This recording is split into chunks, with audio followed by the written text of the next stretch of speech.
Where's the button? Oh, there it is. Wow. Welcome to Films from the Phantom Zone, your podcast about failed and forgotten comic book movies, where we watch a forgotten superhero movie and decide, does this belong in the Phantom Zone to be forgotten for forever, or out and about for everyone to rewatch and remember fondly? My name is Arnaldo. I am your host. As always, I am joined by... Berto. Yeah, sorry, my voice is a little... I've been kind of sick since Everybody since last I know week. has been sick. So I'm going to sound like this the whole time, and I apologize. But Berto, what movie are we watching today? Jonah Hex. 2010? 2010, I believe. This movie, we're going to get into it, but it just doesn't feel like it's that recent. From just like 12 years ago, it feels like it's from 30 years ago. It kind of does, and not necessarily in good ways. Like, it doesn't feel like it's in the MCU era. You know what I mean? Right. Anyway, this movie is available on both Netflix and HBO Max. But strange. Yeah, what? March 31st is the last day to watch this on Netflix. Oh, okay. Well, there you go. It might still be on HBO Max then. Probably. Yeah. But also HBO Max gets rid of shit for no reason, so. True.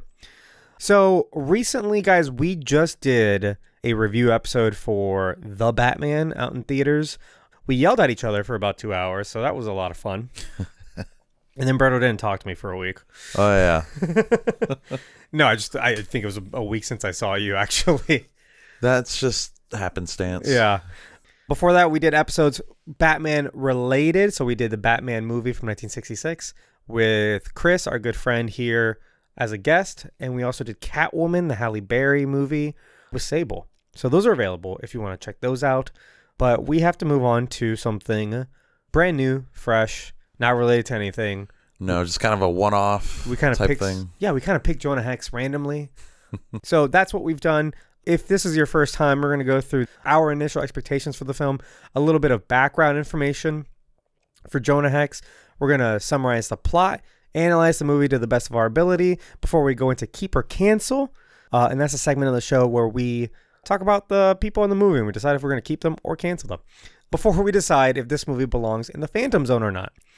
In the episode description, there are timestamps for all of those things if you just want to skip or re-listen to something, or I don't know. Whatever you like to do. Lastly, we are live on Twitch right now. We record all these episodes on Twitch. So if you like this show and you want to be a part of it, you want to hang out with us while we record, come on down, twitch.tv/filmsfrompz, Monday nights, 8 o'clock. Give or take a few minutes. Yeah, and a warm up, and we hang out with the chat quite a bit, so it's like 9 o'clock by the time we're starting to record, but yeah, it's a hangout basically. So if you literally want to hang out with us while we do this, then come on down. Like, we've got Philly to the J, the man named John here, and hopefully some other people pop in. But I think that's everything. Are you ready to get started? Yeah, let's go. Okay, what are your initial expectations for this? Did you have any? Did you see this movie? I had not seen this movie before. I remember seeing like the commercials and stuff like back when it came out, but I was still like in high school and stuff, and it just like, I don't know, it didn't catch my attention. So I ignored it, and now here we are well over a decade later. And I really had no expectations for this movie. Like, yeah. I didn't hear anything about it after it came out, so I assumed it wasn't that great.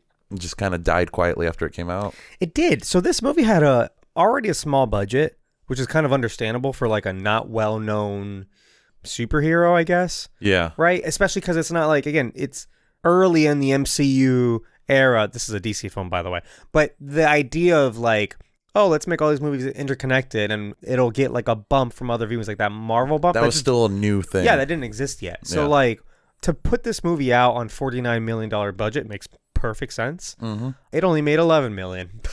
Ooh. It was a financial disaster, and it did so poorly that they just didn't release it internationally. So this only got released like here and a few other places, I think. Yeah. And I remember seeing like either a trailer or a poster for it, and I just remember thinking, oh, hey, Megan Fox is in this. And that's it. And I was like, oh, it's sort of like, I guess it's a DC hero. I see the DC logo, and then before I knew it was already out of theaters. And I'm like, oh, I guess I'm not seeing that. Like, that's how bad this did. Could have probably been marketed a lot better. So yeah, but it also could have been better. But we'll get to that. Sure, yeah. And I mean, like, that's why I'm saying, like, I didn't watch it either, and I had no interest in never seeing it up until we were forced to do it just now. Yeah. So my expectations were as low as it gets. Also, we know the writers of this, not personally, but we've seen one of their movies We've seen their works before? Oh, God. Yes. Okay. Movie is written by Nelvadine and Taylor, the duo who wrote and directed Ghost Rider, Spirit of Vengeance. It's all coming together now, right? It makes sense. Oh, my God. Yep. So they didn't direct. They backed out because of... Well, thank God, because their direction would have made me sick. Yeah, no, right? But their writing was very much still there. We're just go from point A to point C to point F. We're going to skip like point D and E. Yeah, it all kind of made sense. As I'm watching, I'm like, this tracks, right? Yeah, there's your Ghost Rider reference. It's a direct relation.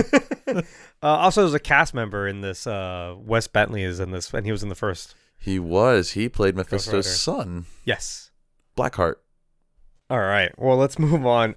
Let's do some background. I don't have a whole lot. This isn't like a huge character. You know what I mean? There's not that much you need to know about. But first and foremost, and this sort of blew my mind, and you walked in and you were just dying to tell me the same little fact. Because I'm like, you will never guess what I read. Jonah Hex has no fucking superpowers. Despite what you see in this movie. Yeah, in the comics, he's just a bounty hunter that's very good at his job. He's just a gunslinger. He's a gunslinging hero. Yeah. And I'm he's like Batman of the Wild West. Yeah, he's just a cowboy. The whole time I'm like, fuck, that would have made a much better movie. And we'll get to it. And it actually would have made a better movie. So he debuted in All-Star Western number 10, which was later renamed to Weird Western Tales in 1972. Created by John Albino and artist Tony DeZuniga. Did you say John Albino? I was about to, yeah. Now I'm going to cut that out, Berto. His introductory paragraph to each issue read, "He was a hero to some, a villain to others. And wherever he rode, people spoke his name in whispers. He had no friends, this Jonah Hex.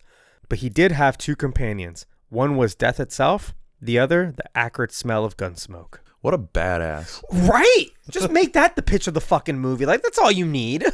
Just a badass bounty hunter doing badass bounty hunter shit. In a Western. Yeah. That's perfect. That's the movie. Like, I'm sold. Like, we didn't need the suit. Yeah.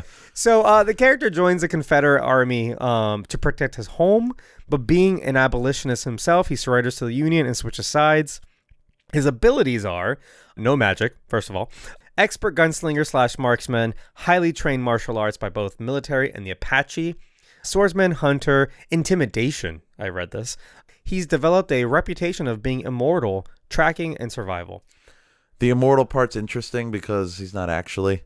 Right. What I'm saying is, like, people thought, like, this guy is way too good. He's like, he can't undead. be killed. Yeah, exactly. Like, there was legends told about him, and I'm like, that would have been a really interesting take instead of literally giving him superpowers. Yeah.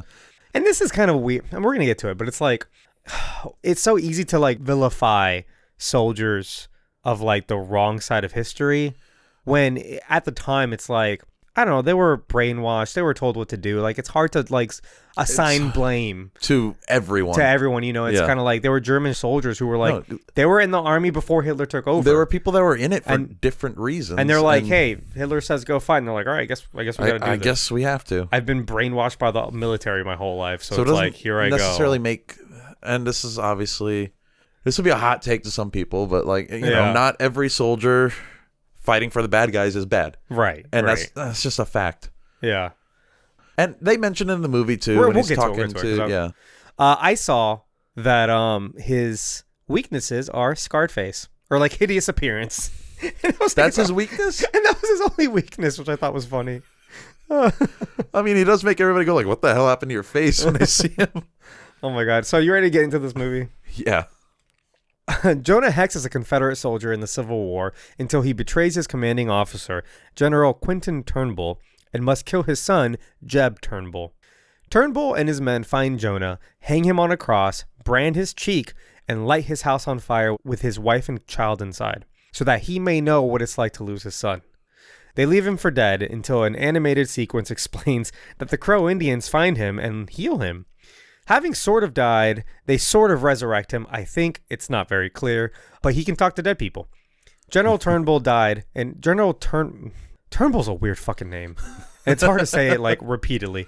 General Turnbull died in a hotel fire before Jonah could find him, so he turned to bounty hunting to satisfy his vengeance. This here's my story, is what he said. It's not for the faint of heart. Yeah. Classic. I mean, and this is... It's a little less Spider-Man-y because it's not like he narrates the whole thing, right. But the whole comic book style intro, I didn't really like it because it felt like a cheap cutscene from like a low budget video game. It was more of a slideshow than like yeah. But Ghost Rider: Spirit of Vengeance does the same thing. Yeah.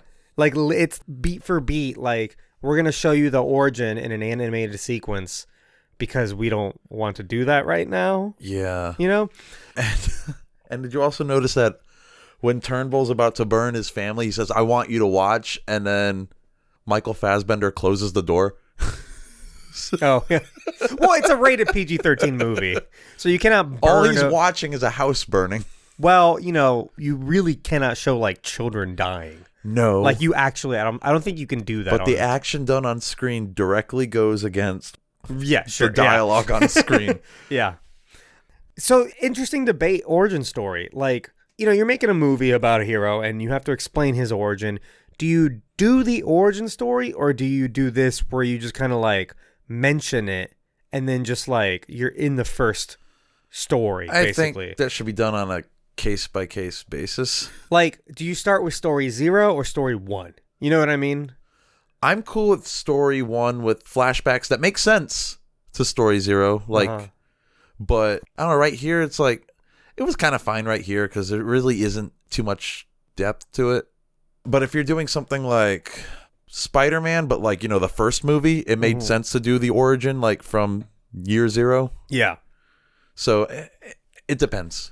I like origin stories. I think they get a bad rep because a lot of them are just very repetitive. Like we see the same thing over and over again, and I think it's more of a problem with the genre and the formula than it is like a good or bad origin story. Like I think Doctor Strange is a really good origin story. I think Iron Man is a really good origin story, and I can watch those movies over and over again. And they are similar though. But also the characters are similar. Those two are similar. But let's maybe go to like Guardians of the Galaxy.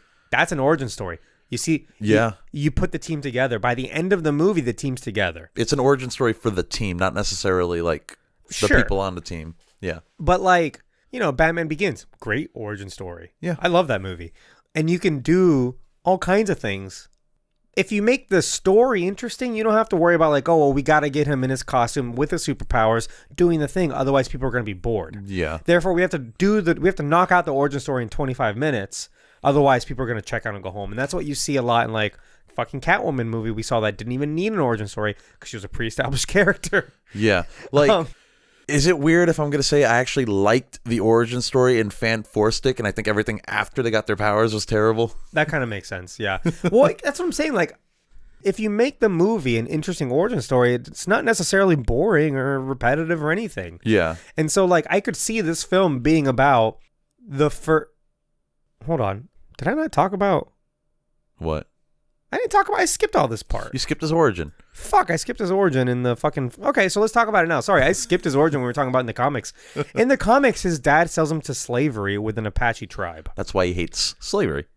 That makes sense. Yeah. Who work him to the bone until he saves a chieftain and is welcomed as a full-fledged member of the tribe.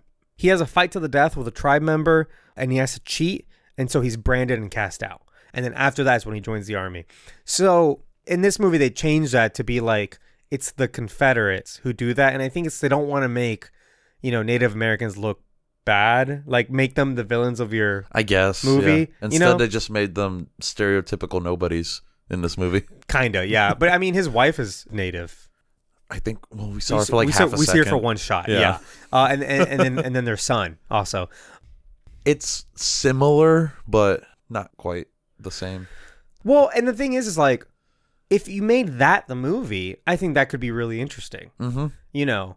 And then by the end of the movie, you've got the fully fledged Jonah Hex that maybe you can use in sequels and whatever. But like I said, I don't necessarily think you need to just kind of exposition his origin at the beginning of the movie.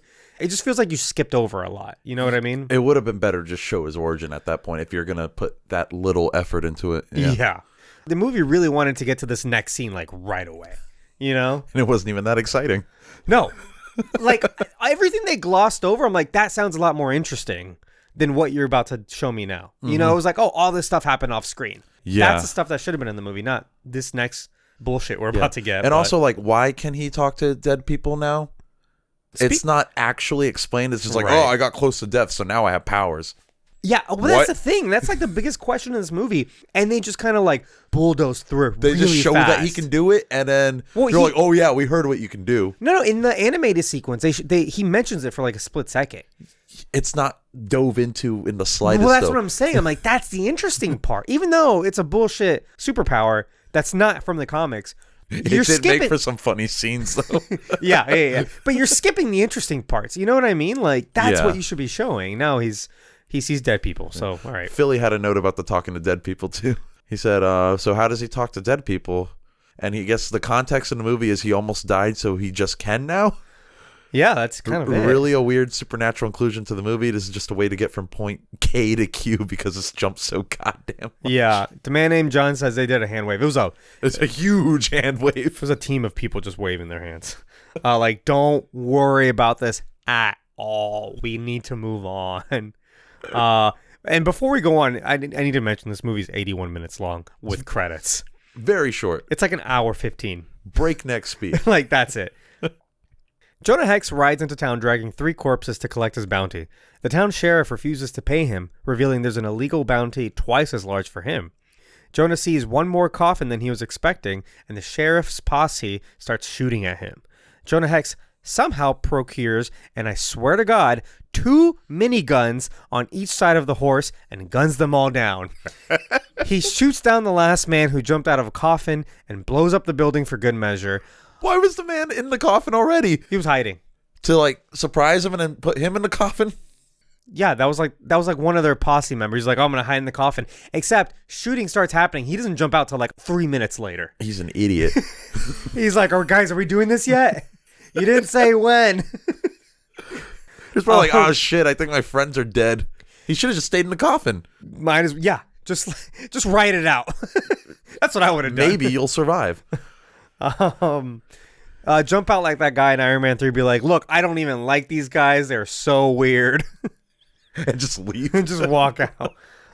It's shorter than Disney movies. Yeah. They had to limit the movie because Megan Fox's thumbs. Hey, that's mean. Yeah, Megan Fox has toe thumbs, but that's okay because it's not that big a deal.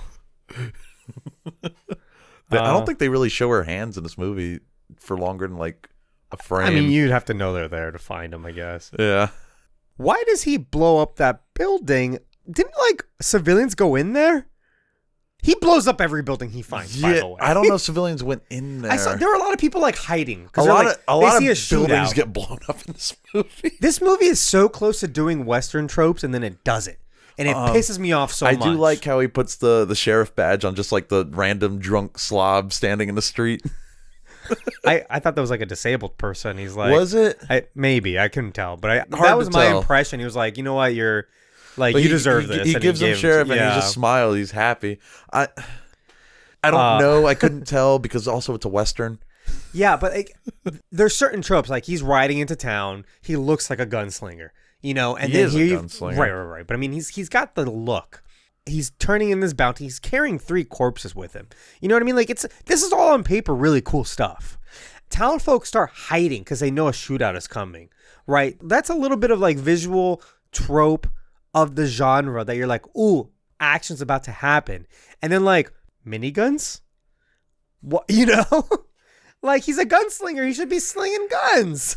I think they were trying to make it like comic booky, but oh no, they're trying to make it like extreme, which I mean, that is what these guys, the writers of these movies, they are over the top. They're another extreme. Thing, like the score in this movie, like at this part too, it's like Mastodon, by the way, which is cool, but I don't think it fits. It's like it clashes with the movie. It's good music, but not in this movie. Not at all. Put a pin in that when we get to music, 'cause I do want to talk about that. Turnbull and his men, some strapped in TNT and disguised as Union soldiers, raid a passenger train. They steal weapons and blow the rest of the train up with TNT, detonated by his lieutenant, Michael Fassbender. Magneto. By the way, there's several actors in this whose names I just didn't catch. And I'm like, if I didn't catch them and their names are not important, people listening to this podcast won't know. Well, you know what I'm saying? Right. So I'm like, fuck it. It's Michael Fassbender. Like, and he acts his ass off. Incredible talent. Yes. Let's get to it. But meanwhile, the president of the United States, Ulysses S. Grant, is informed of the train bombing by Lego Batman himself, Will Arnett. The terrorists seem to have no discernible plan, and the president demands Will Arnett find Jonah Hex, saying, and I quote, "The very fate of our nation may rest on the shoulders of Jonah Hex." So that's the president of the United States, by the way. So this movie is Wild Wild West, but less fun. I haven't seen Wild Wild West, actually. Really? Yeah. We should watch that. Also, like, Will Arnett being in this movie is kind of odd. He is so miscast because he plays a serious soldier, and you're Right. like, no, this that's is Will not, Arnett. Yeah, no, I'm like, this is not for him at all. And I'm not saying that like maybe he could be a good serious actor. I'm sure he I don't could. know. I'm sure he could, but you're wasting your talent here. Like, he's a comedic actor. Yeah. You know, Maybe that's fucking, at least have him be sarcastic. oh my God. That's Lego Batman. That's Joe Bluth. Yeah, like, what are you doing to him? This is very self-important, this part of the movie, where, like, the fucking president is like, there's nothing we can do without Jonah Hex. We need him to save this country. Side note, the actor looks just like Ulysses S. Grant. I don't know if you've ever seen a I've picture noticed a lot Grant. of movies, when they portray presidents, they usually do a really fucking good job with it. Yeah, he really, really looks like him. Apparently, he shot all this in 3 days. In and out. Boom. Holy shit. This feels like a trend of the era where the main character has to be the fucking best at everything. You know? But Jonah Hex is the best gunslinger in the West. That's fine. But the fucking president of the United States is like, no, fuck the army. We're completely useless. We need to get this random cowboy.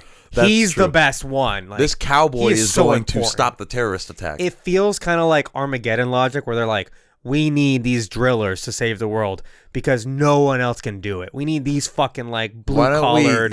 Teach the astronauts how to hard-nosed- fucking drill. Yeah, we need these Budweiser sipping like real manly men to like do this. Because I don't want to miss a thing. Also miniguns. Yes, the man named John. Oh, yeah, he does Miniguns. have miniguns, and apparently the army doesn't have that. No, nothing. Michael Fassbender was the Irish character, and my God, what a performance he gives us. He might be the best character in this movie. Michael Fassbender's great in this. He is sadistic in this movie. Also, he's Irish. He's half Irish. Speaking of, we were in the chat just now talking about suicide bombers. A lot of this feels like, what if 9/11 was cool and edgy, but a Western? You know? I mean, because what's their plan? We just find out the plan later. We find out, but they're basically just terrorists. They're just terrorists, yeah. I mean, it's a decade on from 9/11, but I don't know. That was the vibe I got. I was like, hey, what if 9/11 were fun? Like, let's make a movie about it, you know? But it's a Western. But it's a Western, and superpowers. Because the villains don't have motivation in this, like, at all. Other than, like, he's a Confederate I think the motivation general. is like, fuck America. Fuck, yeah, right, because it's like a few years past the end of the Civil War. Yeah, like, I was an important person in the Confederacy. We lost. Fuck America. I'm going to go kill the president. Fuck America is not enough. Like, he would need... I could get behind that if we had some character moments with him, which obviously we don't have in 81 minutes. But if we... No, we get none of that. You know, and it's John Malkovich. It's fucking John Malkovich. Fucking John Malkovich, by the way. And I hadn't mentioned that. The villain is John Malkovich. Top tier talent. Yeah. Top tier. I love John Malkovich. And honestly, when he's talking, like, his performance is good. Oh no, all the actors are amazing. It's so many good actors in such a weird, bad movie. Amazing actors, top down. The cast in this is incredible. Oh, the talent in this movie is ridiculous, and it's wasted. It's the amount of talent in this is insane.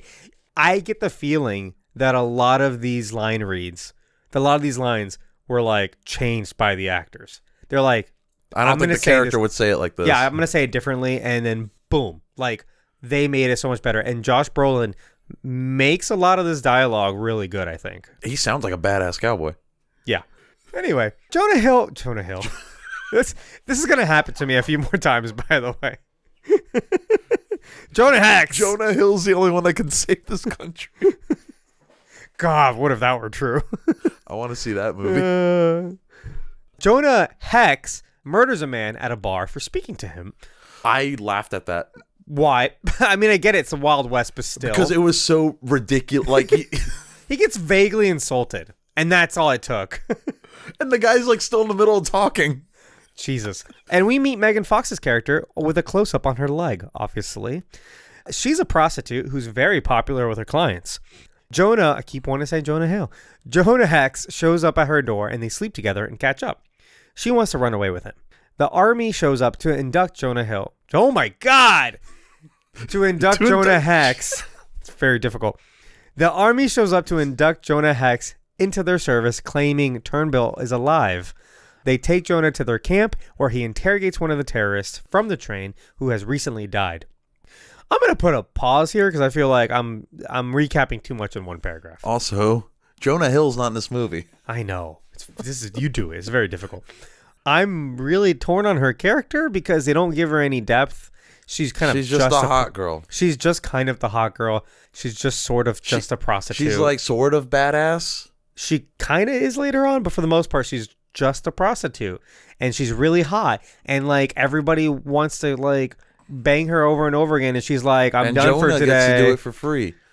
And that's one of those things, again, part of this whole era of your protagonist has to be the coolest, the hottest guy, right? So, like, she just turns down a guy, and she's like, nope, like, I'm done. I'm not taking any more clients or whatever. She yells at him. She's like, because he wants to run away with her, and she's like, no, like, this is a transaction. That's it. And then Jonah Hex gets there, and she's like, oh, but I'm obsessed with you, actually. All these people are obsessed with me, but I'm obsessed with you. And he's like, it kind of puts him on a pedestal, like Ghost Rider, when fucking Roxanne. Yeah, when Roxanne's in love with him for no reason. And it's like, why? And now she's questioning if she's pretty or not. It's like that. Ugh. Oh, yeah, when he shoots the guy, Jonah says, cut myself shaving. His delivery is very good, though. Yeah. There's no bad acting in this, but let's move on. Maybe Megan Fox. She might be the worst. She's the weakest of the bunch. I wouldn't say she's bad. Yeah, exactly. But yeah, definitely the weakest. Maybe Wes Bentley. I don't think he was very good. He didn't do too much. That too. So they take Jonah Hill. Fucking A. They take Jonah Hex to their camp where he interrogates one of the terrorists from the train who has recently died. By touching him, he sort of comes back to life for a second. As long as Hex holds him, he'll be in excruciating pain until he touches dirt, because dirt likes dead, dead likes dirt. Simple as that. That's the best line in the whole movie, by the way. He gets the location of Turnbull's colonel and lets the terrorist slip back to death. Jonah rides off alone. I also like earlier in that same scene when he takes a drink and like the whiskey like spills out of the hole in his cheek. I like that. That is good. A lot of times when he talks, though, it's a little hard to understand him. Which makes sense. It makes sense, but I feel like maybe the prosthetic could have been a little bit better. I had subtitles on, so that helped me. I had to turn on subtitles when he talks sometimes. Also, it sounded a lot like someone who has chewing tobacco in their mouth. Yeah. Like when they talk and they kind of put it under their lip. A very cowboy thing. Yeah. So, I'm not against it. It just didn't. It did make it a little difficult to understand sometimes. Yeah. He's such a good actor that he pulls it off anyway. Yeah. In a flashback, we see Jonah burn his face off to rid himself of the brand. Turnbull visits a corrupt politician who gives him the location of a superweapon. Jonah finds the colonel in a gladiator fighting circus led by Michael Shannon, by the way. It was kind of hard to tell it was him. It's impossible to tell it was him. He has 2 seconds of screen time, and that's not... I literally mean that. He has 2 seconds of screen time. Where some guy named the Rattlesnake is fed snake poison, and he goes fucking crazy on the other guy. The colonel says Turnbull is dead. Jonah fights him and throws him into the fighting pit, where I guess the rattlesnake bites him or some shit. Outside, he fights more guys, befriends a dog, and accidentally sets the entire circus on fire, presumably killing everyone inside. Because that's what Jonah does. That's what Jonah Hill does. That's what Jonah Hill does best. Michael Shannon is in this movie, and he gets 2 seconds of screen time. And I only know this because I saw him in the fucking Wikipedia, and I'm like, excuse me? Where? Michael Shannon? And I had to go back. General Zod? Yeah. I had to go back, and he's named Dr. Cross Williams. He's the ringleader of this goddamn circus. Why does he have a 2-second role? He has literally like a second in some of screen time. I want to watch his College Humor thing again where he reads the sorority thing. We talked about that, right? We talked about it last year. Yeah. I'll link that again below because if you haven't seen this, you need to. It's Michael Shannon reading an angry sorority email, and he just like acts the shit out of it because, of course, he's an amazing actor. It's so good. The fact that he gets like a second of screen time, like you hear his voice for a little bit longer. Apparently, he had signed on for like a recurring role if they made sequels. As the ringleader? I don't know. And like this movie was going to have, or this movie got like extensive reshoots apparently, and it got cut up to shreds, and it's only 81 minutes. Is that why it feels like we're just jumping from one location to the next without any sort of anything? Michael Shannon, or probably his stand-in, runs in, throws an axe on the floor, and runs out. And it's like, here you go, guys. Fucking figure it out. Start axing at each other. I would have liked to see more of this, whatever the fuck this was. I'm not against supernatural elements. It just feels like this movie could have been so much better just a straight Western. This movie also could have been better if they actually put effort into the supernatural shit that they put in here. Either go all in or like not like at all the supernatural stuff. It was like a half measure. Yeah. Like his power, it's cool. Now go into depth with that. Yeah. Don't just be like, oh yeah, you can talk to dead people. We'll show it twice, and we'll show it 3 times, and that's kind of it. Yeah, we just show them do it. It doesn't, whatever. I'm going to talk about this a little bit later. It comes up more, but everything gets set on fire in this movie. Including every building and every person. There are probably, if you count them all up, those people on the train got blown the fuck up. Yeah, and all the people here. Like, there are probably hundreds, maybe almost 1,000 fiery deaths in this movie. Like, fiery specifically. There's his family, there's the train, there's this, there's a lot of first town. Yeah, there's a lot more fire coming up, by the way. It's got a real, like, fire fetish, this film. What better way to end it? Yeah. Jonah Hex goes to the grave of Jeb Turnbull, digs him up, and awakens him. Jeb equates Jonah and his father, both as killers looking to ease their pain. He points him to Fort Resurrection. Jonah Hex visits Smith, a black armorer who supplies him with his weapons. They clarify for the audience that Jonah isn't racist, despite fighting for the Confederates initially, never supported slavery or secession, and is truly just an anarchist who wishes to not be governed. Meanwhile, Megan Fox murders one of her customers. The entire part with Jonah and Jeb, I know it wasn't supposed to be funny, but I was rolling, laughing at the fact that he brought him back to life. And he attacked him. They fought for a little bit. He dropped him. He died again. And he picked him up and brought him back to life. They started fighting, and he drops him again. That was a little bit funny. I don't know if that was supposed to be funny or not, but I was fucking laughing. I thought he was going to like go get some restraints or something. Be like, all right, he's going to wake him up again. I don't know. He was going to put like a yoke on him or something like that. Yeah. But no, they just start talking. No, he just pins him down. I'm like, that's nothing. And it's funny too when he's like, yeah, I killed you. Sorry about it. Also, that's Jeffrey Dean Morgan. I noticed that. I love Jeffrey Dean Morgan. He's the dad in Supernatural. He goes uncredited, by the way. But that is Jeffrey Dean Morgan. Again, another amazing actor. Just wasted in this movie. It's really dark. He's got a big beard. You kind of can't recognize him. But yeah, I recognize his voice and his eyes. Well, Fort Resurrection, because he brings people back to life. Do you get it? Yep.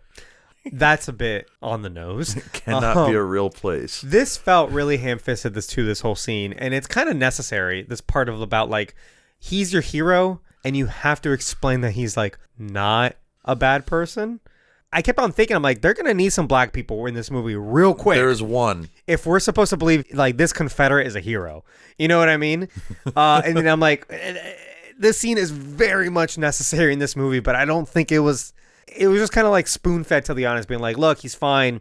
This black person endorses him, therefore, that's all you need to know. It's okay, I have a black friend. And that is, I wrote his name down. He's the guy from Lost. His name is Lance Reddick. I've seen him in a few other things. I like him as an actor, too. He's in Lost. He's in the video game Quantum Break. Yeah, he's done several video game things. He's the villain. He has an amazing voice, so he should be doing a lot of voice He does. acting, He's got a very... it's very smooth. Yes. That's the perfect way to describe it. I like this guy a lot. He's kind of scary looking, too, in Lost. Because you see him one time, and then you don't see him again for like 4 more seasons. And you're like, who the fuck was that guy? He's scary as shit. And you think he's a hallucination. Anyway, we should do a Lost podcast after this. We have to watch the whole damn thing. Hell yeah. So good. Jonah, oh my God, I want to say Jonah Hill so Jonah bad. Hill arrives at their fort. Now I'm just re-envisioning this entire movie with Jonah Hill. by the way. Jonah Hex arrives therefore and learns of Turnbull's plan because it's painted on the walls. He'll use the weapons to destroy Washington, D.C. during the centennial celebration. Jonah kills dozens of men with his new firework handheld crossbow. That thing was cool. It was pretty cool. Michael Fassbender shoots Jonah twice, and yet Jonah somehow still outwits him and escapes. Dying, he hallucinates a scenario where he gets shot by Turnbull. His horse, apparently named Horse, takes him back to the Crow Indians, who save him yet again. He has traumatic visions of his family dying, and a crow escapes his mouth. He sends a message to the army informing them of Turnbull's attack plan and rides off with the dog. So, I do like that the dog is just following him this entire movie. this is weird. This whole sequence is just weird and a little bit confusing because everything's just kind of happening. Like when he starts hallucinating, and then like it's such like a quick cut to just what's happening. There's a lot of very weird editing in here, and it only gets worse. For example, when Turnbull arrives to the base, there's two scenes that take place in the same exact setting, and they're being intercut together.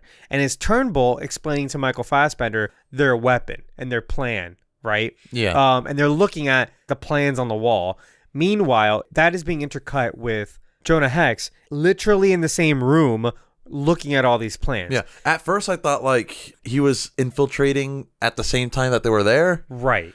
It's like a creative decision that is, I think, not very smart because all it does is confuse the audience. It could have been done better. I get what they were doing. It makes you question who's here at what time. Because there's nothing showing that one of them's like a flashback and one of them isn't. Yeah, it's just, like, it looks exactly the same. Yeah. And if it was edited any differently, it might look like they were literally together in the same place and they're just not acknowledging each other's presence. You know? And I'm sure someone could watch this and view it with that opinion. It's like, why? The bad guy's right there, Jonah. Like, you guys are having a full-on conversation. What's happening? You know? And then apparently only a few seconds have gone by because then fucking Turnbull's like down the hall. So it's confusing. It's a very strange way to edit this, like, and it doesn't help in the slightest. It doesn't enhance the scene at all. It's just it's very questionable. And then the Crow Indians save him because plot. I guess, yeah. We don't know why they even like him. They just keep saving him. They find him, they save him, he walks away. Well, like the horse knows to go back there. It's weird. It's a little bit weird. Again, it's the origin story we missed. Yeah, exactly. Can we talk about how easily he outwits Michael Fassbender? Like, Michael Fassbender had him dead to rights. He should have just shot him. Jonah Hex shoots like a crate of dynamite, which could have exploded. You know, I thought it was going to. So all I did was like light just one bundle. Michael Fassbender's like, look, this is all you did, idiot. Like, shoot him first. Like, there was no reason Michael Fassbender had to turn around, be like, all right, let me get this dynamite out. First of all, don't go anywhere near that crate. Like, you don't know. And then he's like, Jonah, where'd you go? Where'd you go, buddy? He ran away, you fucking idiot. You turned around for too long. I think it just gave Michael Fassbender like a chance to monologue, and that was fun. That's fine. Yeah. And he has a beautiful Irish accent. It's so good. I loved it. And I really do like him. But, and then he throws the fucking dynamite in the air as it explodes. Like, how did you know that was going to do that? Well, it has a fuse. Oh, this is dynamite. It keeps on saying TNT. This is all dynamite. Yeah. Wow. Anyway, in the chat, Jonah Hill and Turnbull have a WWE style casket match. Yes. Is that when they just roll out a casket out for fun, right? And you gotta put the other person into the casket. Sometimes they had buried alive matches where you had to get somebody into the casket and then put a bunch of dirt over them using like a giant. That sounds like using machinery. It sounds like Duck Duck Goose. Like, you got to get in the chair before the other guy gets in the chair. Like, it's ridiculous. Otherwise, you lose. Basically, like, you knock the guy out in the casket and then you bury him. And it's literally called a buried alive match. More people getting lit on fire with the little fireworks gun, which was fun. The little crossbow. Yeah. There's just so much fire in this.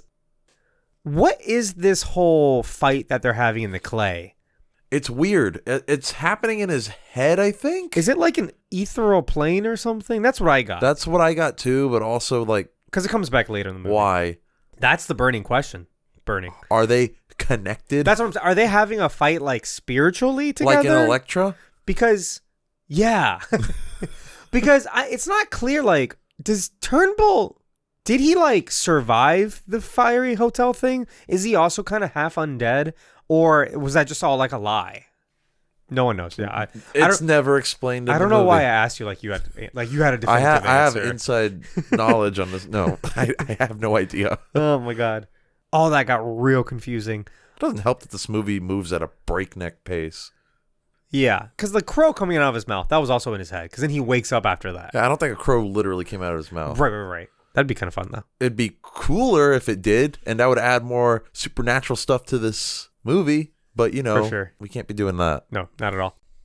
Absinthe in hand, Turnbull tests his new weapon on a small town.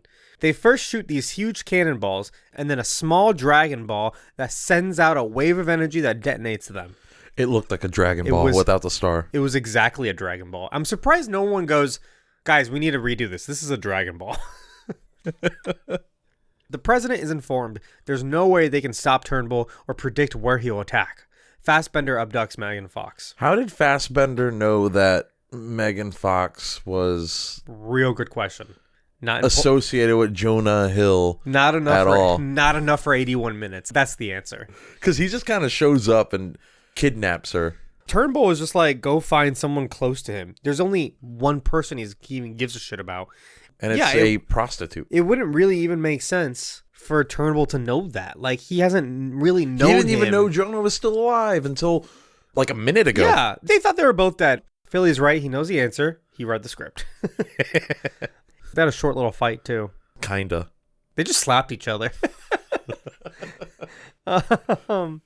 Also, the president's dude is like, oh, we have no idea where he's going to attack. How? Obviously, he's going to attack Washington, D.C. And where else will he go? Was that not in like the Morse code message and the little telegram that he sent him? Well, apparently Ulysses S. Grant is a fucking idiot. No, I mean, when Jonah Hill sends the telegram, he tells them their whole plan. He doesn't say he's going to attack Washington. Wasn't that the whole point of him discovering that they were going to attack Washington? It was on the wall. I remember there's a big star over Washington, D.C. Yeah, and he's like, oh, no.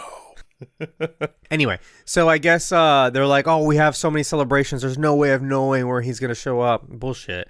And they took no, like, precautions at all.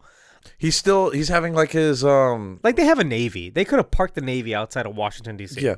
But, like, what's he doing during this? Is he just having, like... It's not an inauguration speech, is it? It's a centennial. Oh, that's right. It's 1876. The country is now 100 years old. The centennial was also quite important because it also marked the celebration of unity because the Civil War had recently ended. I did like that he's drinking absinthe, though. I thought that was kind of cool. He's just drinking absinthe straight. Yeah, that's because it's like the only drink that you need a spoon for. It's called an absinthe spoon. You put an ice cube over it and you slowly pour the absinthe over the ice cube. Does that taste good? And it cools. No, have you ever had absinthe? Not by itself. It's horrible. Oh. It's very like herbaceous. Okay. And it's used a lot of times in cocktails. It's used as just a drop, kind of like Yeah, like I've had it in cocktails. I've never had it on its own. Yeah, so it is very potent in flavor. I'm just thinking about the New Girl episode where they all get drunk off of absinthe. When do you get drunk off absinthe? They're like staying in a cabin or something, and they have a bottle of absinthe. Oh yeah. Absinthe doesn't get you drunker than anything else. It's a regular spirit.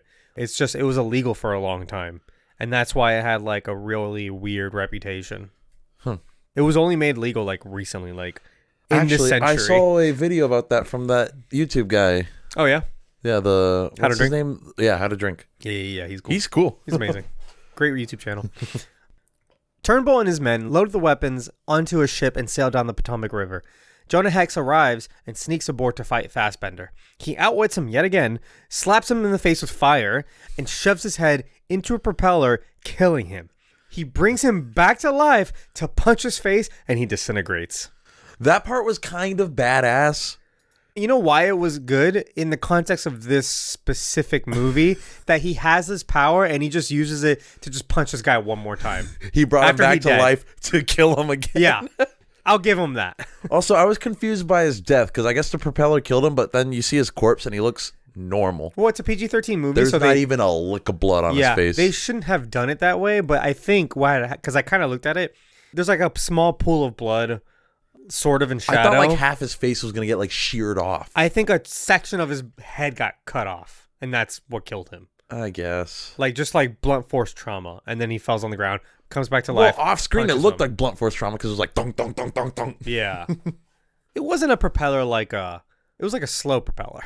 But quick enough to like annihilate you. 'Cause it's a boat. It's not like an airboat or anything like that. Yeah. Why does Jonah Hill's hand... I'm You've given up. I've given up. I'm rolling straight into the joke now. Why does his hand light on fire? Because he's badass. Did he like dip it in oil or something? I don't know. Was there oil nearby that got wet or something? I don't think the director thought about it that much. He just lights it on fire, slaps him, and then puts his hand out. So I don't... Well, I think, Michael Fassbender was burning. Because remember, he didn't have dirt on him. No, it was before then. Oh. During the fight, he like slaps him with fire. He lights his own hand on fire. Yeah, how do you do that? That's what I'm saying. I think, That's kind of fucked up. Was there like oil nearby? Was it from the... That's not one of his powers that we learned about, so... So many fiery deaths in this movie. Jonah Hex... Should I just go Jonah Hill? Jonah Hex aims a gun at Turnbull while he's delivering a rousing speech to his Confederate troops. Turnbull spots him and grabs Megan Fox as a human shield. Jonah surrenders. As the president is about to speak for a tiny crowd, including Smith and his children, Megan Fox breaks him out of their shackles. They shoot their way to the top of the ship. Megan somehow lights a man on fire. Jonah picks up a flamethrower just sitting there and lights several men on fire as he fights his way to Turnbull. This movie should not have been a DC Jonah Hex movie. This movie should have been about the first Ghost Rider. This has Ghost Rider vibes all very over hard. It. Like, it is a big Ghost Rider boner in this whole movie. This should have been a movie about the caretaker from the first Ghost Rider movie, and that would have been a much better movie. Yeah. These guys that wrote it left, they didn't direct it because of quote unquote creative differences, but then right after did. Well, because they wanted to get little camcorders and shake them. Oh, yeah, probably. But they immediately went over and did Ghost Rider Spirit of Vengeance, like the next year. So I wouldn't be surprised if they just really wanted to do a Ghost Rider movie and they're trying to turn Jonah Hex into Ghost Rider. Because that whole bringing them back to life to talk to them, it's Hellboy. Similar, though, to Ghost... It has Ghost Rider vibes. Yeah. For sure. And all the fire... It seems like something Ghost Rider would do. Like, hey, I'm going to bring you back to life to question you, and then I'm going to send you back to hell. This is a closet Ghost Rider movie. Oh, man, it would have been so much better if it was. Yes, right. Everyone's on fire. Big fire fetish. Megan Fox... This gets a little confusing here because she says that... I don't remember if this is the line because I didn't go back. She's like, the daughter of so-and-so. Tallulah something. Tallulah Black isn't a fool. But she plays Tallulah Black. That's her character. Right. And then he goes Tallulah, and then she goes like, Lila's a nickname. Yeah. And then he's like, oh, Lila, Tallulah. And he's all confused. Now... Is that like an Easter egg to a character? Tallulah Black is a character who is sometimes a love interest and fellow bounty hunter to... almost say Ghost Rider. Okay. Jonah Hex. The line was Tallulah Black didn't raise any fool or something like that. Meaning that her mother's name is Tallulah Black. So is she just... meaning she would be like an original character. But she's named after her mother, I guess? Who is like the original... He does say Tallulah 3 times. Yeah. He goes, Tallulah. Tallulah. Tallulah. But my point is like, okay, pick one. Either she's the comic book character, or she's the offspring of a comic book character. But in that sense, the way Jonah Hex is so confused about that, like Tallulah is the real name, makes me feel like, did you fuck her mom too? That's gross. Is that what you got? Is that your daughter? Right. But like, did you not? Because the way he says it back implies that he knows Tallulah if it's really her mother. Right. So not only doesn't it make any sense, it's also potentially gross. Yeah, it gives like this implication that maybe he has been sleeping with both prostitute mother and prostitute daughter this whole time. Tallulah Black the second? Yeah. Ratcatcher 2? The implications are very questionable. Yeah. Josh Brolin does fuck his own daughter in Old Boy. What? What's Old Boy? Technically, it's another comic book movie. Or a manga movie. There was a Japanese movie about it, and then there's an American remake made by Spike Lee. Oh, interesting. And Josh Brolin is in it, and Elizabeth Olsen is his daughter in it. And they have sex? Yeah. That's disgusting. The terrorists fire the cannon bombs into Washington. Turnbull and Jonah fight and fall into the inside of the ship. Megan Fox fights the man who fires the cannon, reaches for an axe that falls conveniently within Jonah's reach. Also, I mean, I'm not going to poke holes into this like it's some sort of, movie that thought any of this through, but it was clearly that axe went overboard off the side of the ship, and then it falls in the middle of the ship. That's neither here nor there. It's a continuity error. There's another one later anyway. He uses it to fight Turnbull, and in the most bizarre fight editing I've ever seen, fights him in his memories, in some ethereal plane, and in real life simultaneously. I hated this because I was confused. So confusing. Each shot cuts to a different setting as we watch what seems to be one continuous fight happening in multiple realities. He knocks him down, throws the axe to stop the Dragon Ball from firing. It falls over and explodes the ship just as Jonah and Megan Fox jump into the Potomac River. Wow. No, yeah, wow. Real quick, Philly says, I would like to clarify that they keep track of ammo in this movie. A lot of movies around this time didn't. They paid attention to one detail. They paid attention to precisely one detail. A lot of movies still don't do this. Yeah. Maybe two details if you count the absinthe spoon. That's how you drink absinthe. Use a spoon. Anyway. There was an alcoholic on set. Yeah. Excuse me. Let me go get my absinthe spoon out of the car. You got to do this right. I do this all the time. Let me get you my spoon. They're always like very ornate spoons too. Yeah. I think I have one actually. Fuck, what were we just talking about? Alcoholics. The thing. It is also kind of a Western trope, like counting bullets. So it's like they kind of pick and choose the most detailed, unnecessary Western tropes, and they ignore all the great ones. Like this isn't really a Western, It should be, and it had the potential to be. Yeah, like in genre, this isn't a Western. It's just kind of a movie. It's an action movie in a Western-based environment. Also, like, there's a scene where Megan Fox is just like, you have a one-shooter, you dumbass. I like that. Well, okay, you don't have to count to one. Is my point. I know, but also, like, I like that they pointed it out. Yeah. Who carries a gun that small unless of, like, you're hiding I guess it? a prostitute would. That was his gun. Oh, that was his? I thought that was hers that he took. Like, okay, so there's mention. She pointed at him earlier in the movie? Oh, I don't know. Because he was already in the room when she walked in. I don't think that was I assumed that was her gun. That would make more sense because she, it's revealed that like she has like weapons all over her body. Because I think she reached for that gun and he was like, I learned after the first time or something like that. I thought it was his gun. Anyway. Also, that guy was weird and unnecessary. There's a scene that I had it written out on here and I deleted because I'm like, that scene's actually useless. Is when, it's the scene we're talking about where he shoots the gun at her. It doesn't do anything. No. Like, he never comes back. Well, he gets stabbed. But I think all that scene is to, let's give Megan Fox like 2 more minutes because she only has like 10 minutes of screen time anyway. She might have less than that. And we have to prove that she can fight, sort of. That way, when she breaks out of her shackles later, it's not totally weird. It's still a little weird how she was just able to do that. Still weird. And then they fight together. Anyway, it's neither here nor there. Here's my continuity thing. She loses that axe, right? Right as the guy's about to kill her, she's like reaching for the axe to save her. Axe falls down, right? Then Jonah has a whole fight sequence in his mind, among reality. Also, he runs back upstairs and then he punches that guy just as he's about to like kill her. Therefore, they just stood there frozen for X amount of time. Yeah, like he just stood there over her and be like, "I'm gonna make this last." Like they just paused because they weren't on screen, right? That's what happens. If the camera's not pointed on you, nothing's actually happening. Yeah.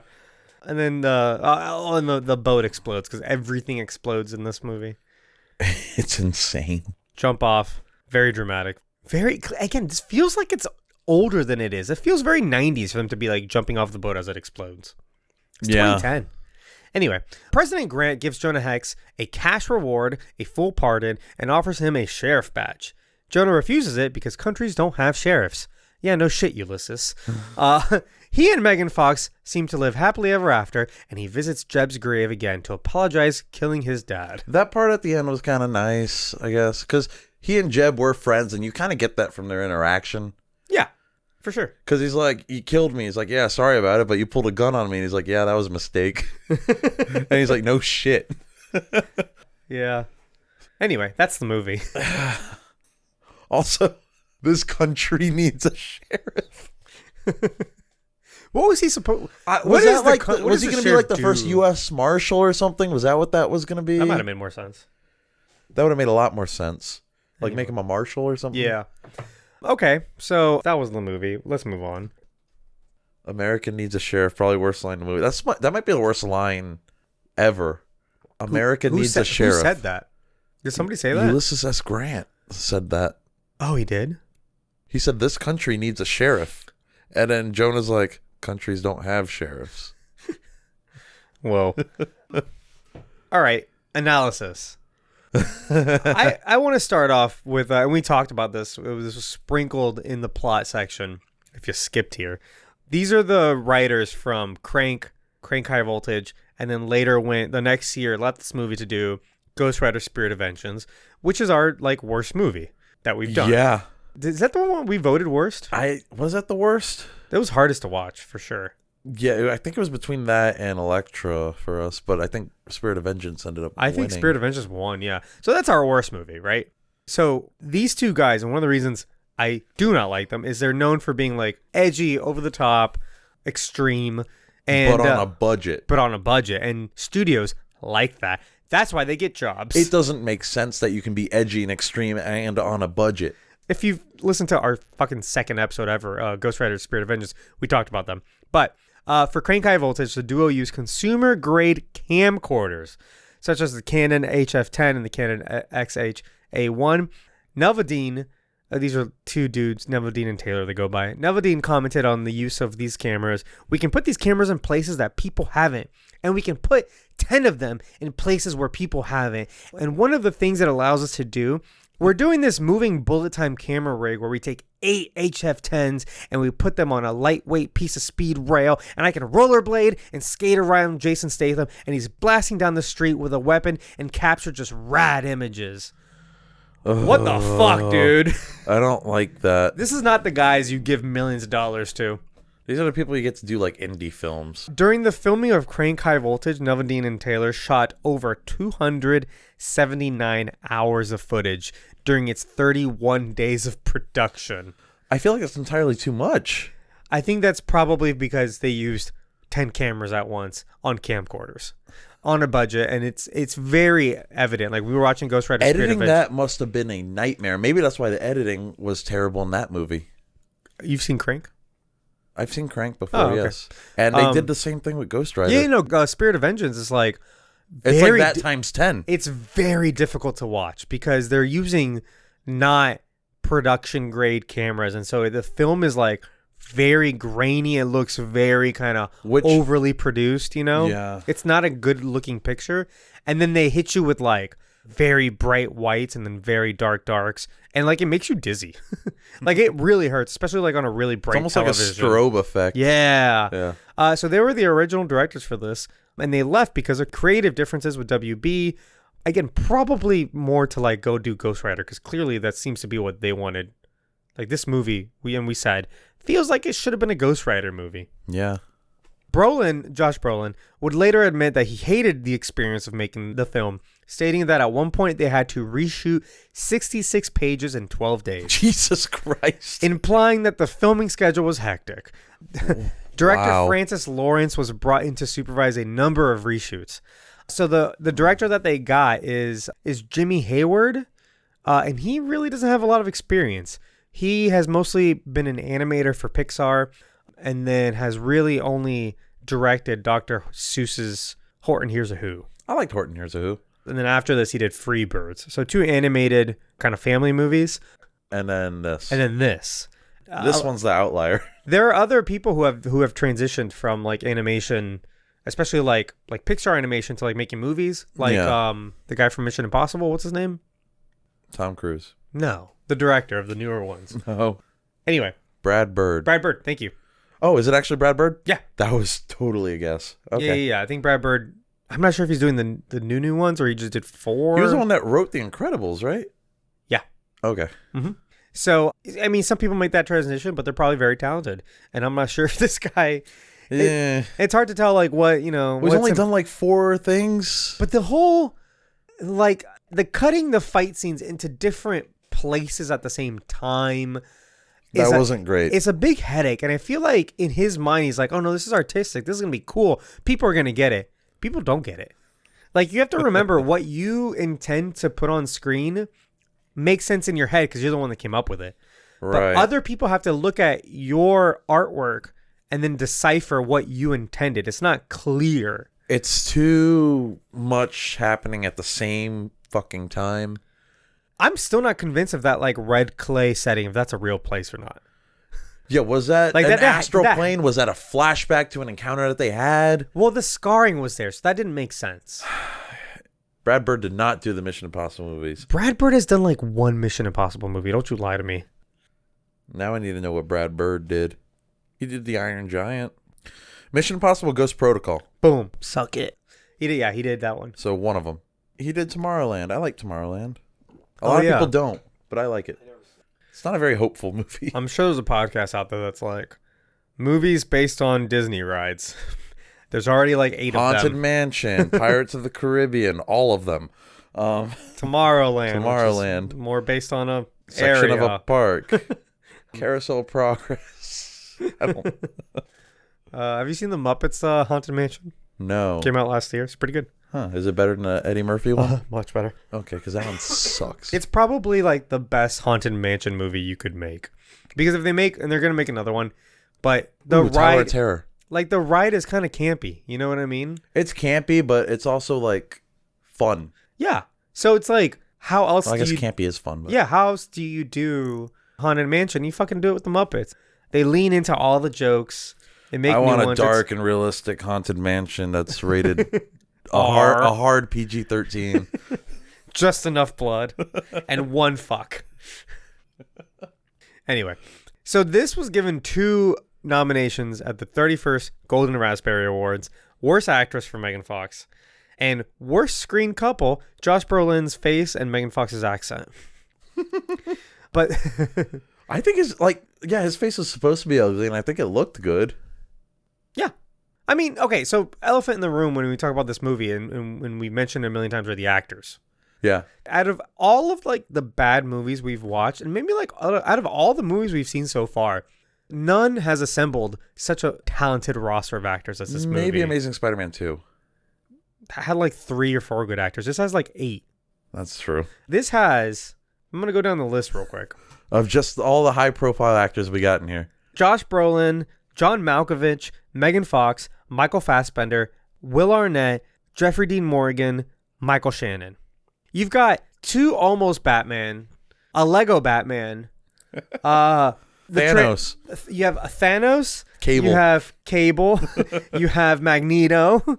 And you have General Zod. And that's just like their comic book. You have April O'Neil. You have April O'Neil. You have Michaela from Transformers. Yeah, she talks to Transformers. It's just a ridiculous amount of talent. There are Academy Awards all over these people. Yeah. Like Michael Shannon's in this movie, and he got a second and a half of screen time. It is weird. Such an insult. It's absurd. It is absurd for that man's career. And, you know, lucky for him, like, this didn't affect his career at all. Most people don't even know he's in this. I didn't realize he was in this until, like, halfway through the movie when I looked at, like, the Wikipedia. Yeah. Obviously, like, a couple years later, he goes to do, like, Man of Steel. His General Zod, I think, is, like, still my top 5, like, villain performances. He's like, very good. He's amazing in that movie. He makes that movie. And then, like, you see him in Shape of Water. Oh, yeah. Amazing villain in that also. Anyway. He's good at being, like, mean. Will Arnett is, like, a serious cannon fodder character, because I think he dies. Does he? Does he? I can't tell. He doesn't show up ever again. Like, no, he has like 2 like scenes, and then he's just not in the movie anymore. Jonah Hex just kind of waves goodbye to him, and then we're done with him. It's he went to go do some magic illusions. Oh yeah, I love Arrested Development. Arrested Development's very good. Even John Malkovich, and the thing is like all these people are putting in their performances because they're amazing actors. Absolutely, John Malkovich is great. I think Fassbender is a standout though. Yeah. But Malkovich's role is horrible. He's given a horrible role. And I'm not sure if he's even putting in effort or he's just like that good. But Brolin and Fassbender are really kind of nailing it. Like they're really giving it their all. Brolin is a badass cowboy. And on paper, and I think we said this, like, this movie should be amazing. Like, it should be great. And this is just what you get when you get a horrible... It has such an interesting premise. Even the supernatural stuff is interesting. It's not done well at all. I made a huge mistake in watching an amazing Western movie a few days before I saw this. Oh, yikes. I watched Django Unchained. Oh, yeah. And I just kept on thinking, imagine like a film like Django Unchained, which is an incredibly well-written, well-directed, kind of Western bounty hunter movie. Yeah. And you make it with this. You know, like a movie of that caliber. This movie could have done it first. That's what I'm saying. Like, you just put out an actually well-crafted Western movie. Like, no miniguns, no supernatural elements, no 81-minute runtime, no Dragon Balls, none of that. No Mr. Rattlesnake. Like, Mr. Rattlesnake. feed him the rat poison. Jesus. You know, and you just make a movie about like a true Western. You stick to the genre. Like Mandalorian. Mandalorian is a Western. And it's incredible because it's a Star Wars movie, but they stuck to the Western genre. You know, I'm going to say A Million Ways to Die in the West is more of a Western in this movie, too. I haven't seen that. It's kind of funny. Okay. I know it's bad, but like, I'm like... You got to like Seth MacFarlane stuff. Yeah, I'm like, Seth MacFarlane's funny. I'd watch it, you know? But just do the gunslinger, do the bounty hunter, bring it down to earth a little bit. Don't worry about big, over-the-top action set pieces. I would much rather him pa-choo, pa-choo, pa-choo, pa-choo everybody than like pull out two miniguns and very slowly like kind of like... Crank it. Yeah. Yeah. Like I said before, this is an action movie that takes place in a Western environment. Yeah, but it's not a Western. And I think that's where it really suffers. No, I agree with that. And to circle back to the actors, I think Josh Brolin is born to play this role. I mean, obviously Thanos is amazing. Thanos was great. Cable's good, Cable's too. fun. But like, find me another actor that can like, this is the cowboy kind of superhero, right? For DC Comics. Like, this is the period piece cowboy Western. Name another actor that could do it as well as Josh Brolin. You know, like, I think he's honestly perfect for this role. You can make an argument for Jeffrey Dean Morgan, who's also in this fucking movie. I feel like he belongs in a Western, too. They could have both been in this film in different roles or in a different script. And God, I think that could have been amazing. Like, this movie has a lot of ingredients for success. Yeah. Also, why was Jeffrey Dean Morgan uncredited if he had like a full-on like speaking role? I think sometimes the actor may not want to be credited. Oh, he's like, I don't want people to know I'm in No, this. like they get the paycheck and they're like, yeah, but I don't really want to be in this movie. Like, scrub my name out. It's kind of like Alan Moore doesn't want to be credited for his works in movies that he doesn't like. Well, I don't think he wants to be credited for his works in any movie anymore. Right, because he doesn't like movies. Yeah, he hates movies. Alan Moore hates all of the Alan Moore movies. Alan Moore hates everything that's not made by Alan Moore. He's kind of a dick about it, too. Oh, yeah, he's a huge piece of shit. Like, even the good stuff. We've talked about him before. Yeah. I think we canceled him, didn't we?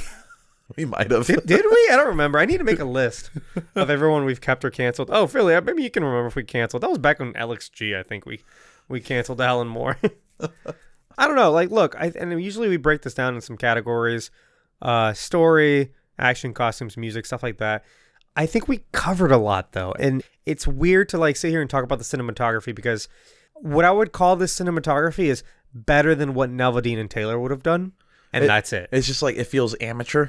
Yeah, it does. It feels like a low-budget movie. It feels very amateur. You're absolutely right. Yeah. But Nelvadine and Taylor would have made this unbearable to watch, and it's not that, thankfully. No, it's not like an unwatchable movie. No, it's not. And there are parts... It's not good. I think Philly to the J in the chat said, like, he liked 20% of this movie, and then the rest of the movie just kind of happens around that 20%.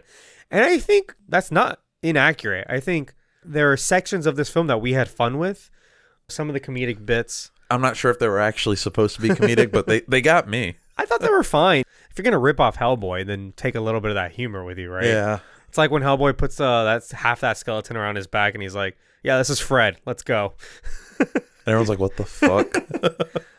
But I think the biggest problem for this film and the story goes, it's 81 minutes long. It's too short. That causes a lot of problems. It's too short to get anything like meaningful done. Nothing meaningful happens in this. Like, nothing. No. He gets his vengeance, I guess. Yeah. I think what's funny about movies that are that short is that, ironically, like, super short movies like this create scenes that aren't necessary that you could cut. You know what I mean? Yeah. And it's like that scene with Megan Fox and that client, and they have like a little shootout, and you're like, this scene doesn't do anything at all, other than like It shows her struggle. it shows it shows that she can fight a little bit. But in a longer movie, they would have incorporated that more creatively. Yeah. You know, but this movie's just kind of like, no, we need 2 minutes dedicated to Megan Fox and fight. What do you got for me? You know? Oh, her client gets mad at her and he tries to shoot her and she kicks his ass. Okay. All right, cool. Put it in. It feels a little bit like Justice League, where they took a long movie and they have to shorten it so much that they added scenes that take up time, but that kind of like Don't do anything. they just kind of info dump a lot of things, or maybe just kind of like recap what 30 minutes of exposition in a better movie would have done. Like when they blew up that alien and it's blood like splattered on the wall. Yeah, And like adding the aliens. It's like, well, we need a reason for them to be following and end up in this place. So the alien blood needs to give them the clue. That doesn't make any sense. why would it blow up in that shape? Yeah. Why would you put that in the movie? You know what I mean? And so a longer movie would have fewer scenes that don't do anything, ironically enough. Which was the Snyder cut for that. Sure. You were talking about the music earlier. You know the whole score's by the metal band Mastodon? Yeah, and I was saying, like, this sounds like a really good... I looked it up and I knew that. The music was good if it weren't attached to this movie. Because It doesn't fit. It's like the music is at odds with the movie. Yeah, 100%. You know what the music would be great for? Ghost Rider. A Ghost Rider movie. It would have been perfect for Ghost Rider. Are you kidding me? It really would have been. It's just like a lot of like heavy metal guitar riffs and stuff. Yeah, and it's like, this sounds really good in a different movie. Yeah. I'm not feeling this at all. Like when Megan Fox and Josh Brolin are like doing the hallway fight, I'm like, this is not the vibe, man. Like you've got this all wrong.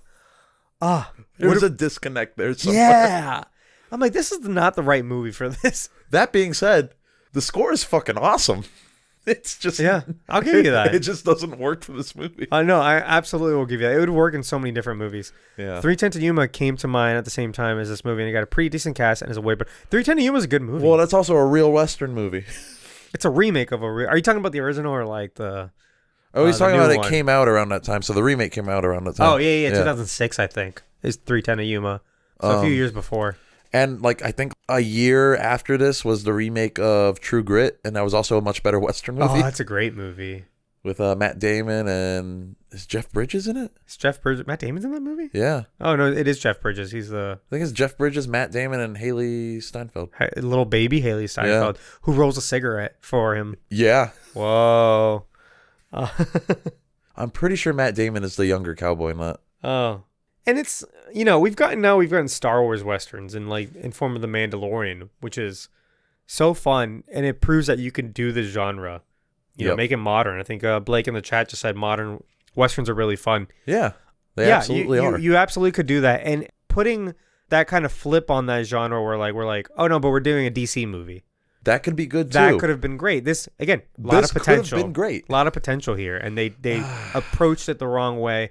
Because I want to talk about costumes next. It all looks great. The costumes are good.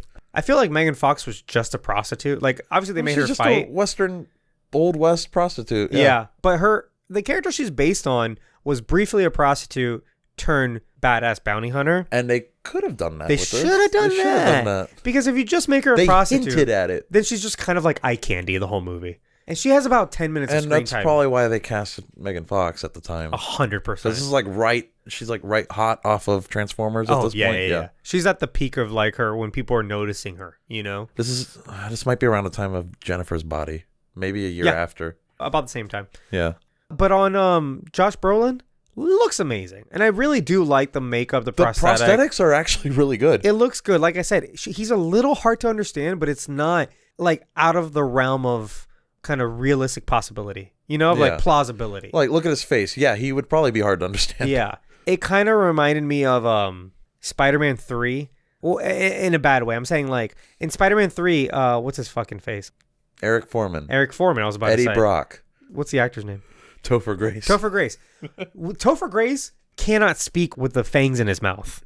Which, no, you probably can't because those things are fucking huge. Well, I know, but this is a movie. They should make it so that he can at least say his lines. And he's like lisping the entire time because he can't with the thing in his mouth. Yeah. It made me think of that, but it made me think of like, you know what, but they did it in this movie pretty well because he sounds like a man who would be chewing tobacco. Chewing tobacco. Also, half his mouth is like melted away. Yeah. Like you said, he takes a shot of whiskey and half And of it falls out. Yep. Brilliant. And I was like, that was actually pretty impressive. Yeah. All that stuff's good. His line delivery, like, again, his voice, perfect for this role.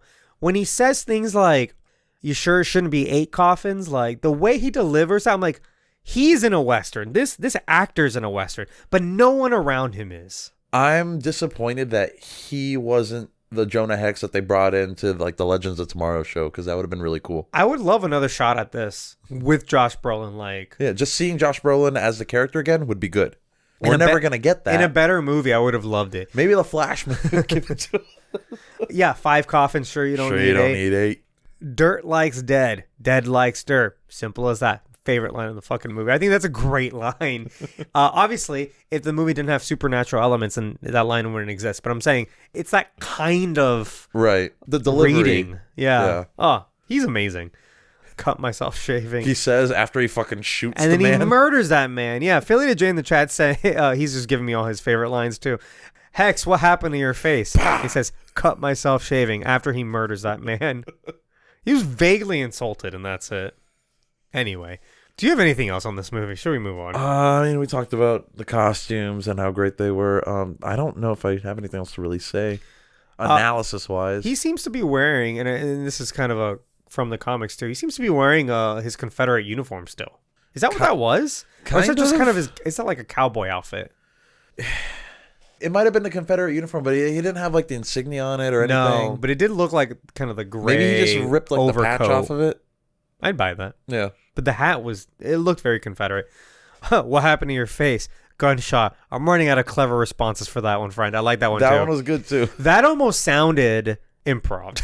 And again, I wouldn't be surprised if a lot of this dialogue was just kind of improved on the spot by all these amazing actors. Because the writing is not there. The writing's not there, but all these actors, like, they did the best they could. Yeah, he's still wearing the Confederate hat. The Canadian knows more about American history than we do. I'm not strong on everybody the Civil War. knows more about American history than Americans. That's a fact. That is so true. I know my fair share, but I'm not hot on Civil War. Civil War, no. It wasn't my favorite subject to study either. Now we talk about the colonies. Oh yeah, colonial times. That's my jam, dude. Cool. Let's move on. Keep or cancel. This is a segment of the show where we decide. What do we do? We decide whether we're going to keep or cancel someone? Yeah, the stars of the movie. In this case, we're just doing Josh Brolin because we're going to see Megan Fox a lot. We're also going to see Michael Fassbender again. Well, John Malkovich. Oh, no. We're not going to see John Malkovich again. It's okay. We keep him. Isn't he in a Transformers movie? Is he? Everybody's in those Transformers movies. John Malkovich is in Transformers 3. Thank you. As himself, or is he a voice? No, he's one of the army guys or something. He's an army guy? He's someone. Sam's Psycho Boss. I think I only saw Transformers 3 once. He is himself. I knew John Malkovich was in a Transformer. Okay. I guess we can talk about him in Transformer. So, we're going to do Megan Fox and John Malkovich in some of those movies. We can also do Will Arnett and Ninja Turtles. Oh, yeah, he's in that. A lot of these actors are, like, chummy. Like, they're in a lot of other things together. Yeah. Is it just like, hey, like, we're together you're in that again, project? Yeah. Oh, I'll do that. I don't know how Hollywood works. Josh Brolin. He is the son of actor James Brolin. Cool. Neat.